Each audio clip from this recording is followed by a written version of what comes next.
have a human trafficking in-service program where all the officers who cycle through their in-service program actually get this training. In addition to which, we actually have a human trafficking directive or policy. So all these things lend themselves to awareness and bringing that awareness to police officers, but it can't stop there. It needs to come to the community as a whole.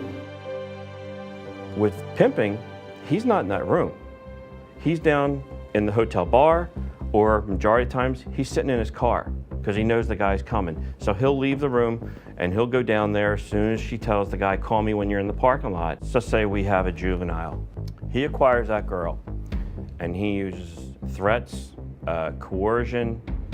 He puts her on the internet. He gets a room for like $100, okay? He gets a John to come. The guy pays the $200 for the hour. He leaves. But guess what? He doesn't have to re-up like a drug dealer does. The girl's still sitting there. He never loses what he's making money on. More guys come, keeps giving her drugs, so her head's not clear.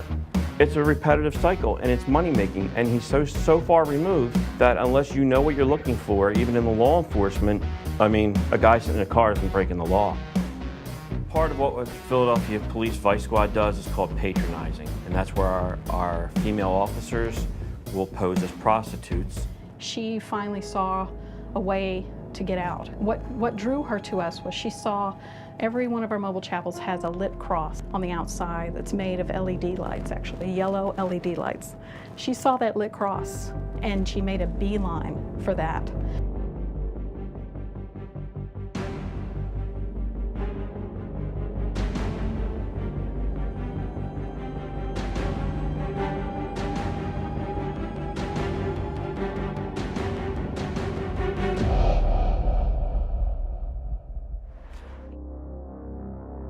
I remember I would often park across the street at the local outlet, kind of to do my stakeouts.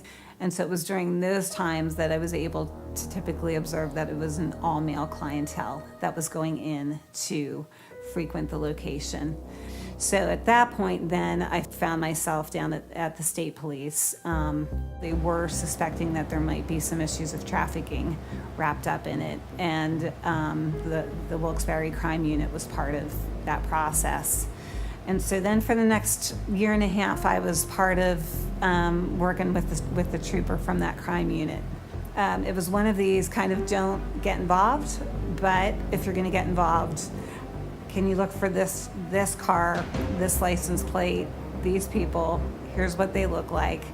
And so during one of the times of being there for the observation, was able to be there when that certain vehicle showed up, and was able to get the license plate and license number that broke it to the international crime ring level. Most reports of uncovering victims and identifying this issue actually come, it's 1/3 of reports that come from a community bystander. You can do whatever you're passionate about.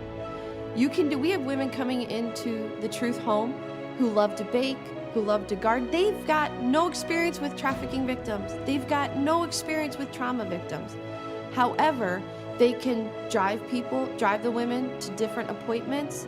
They can teach them how to bake. They can teach them how to garden. Don't think just because you have never worked with a trafficking victim that you can't do anything, because that's not true.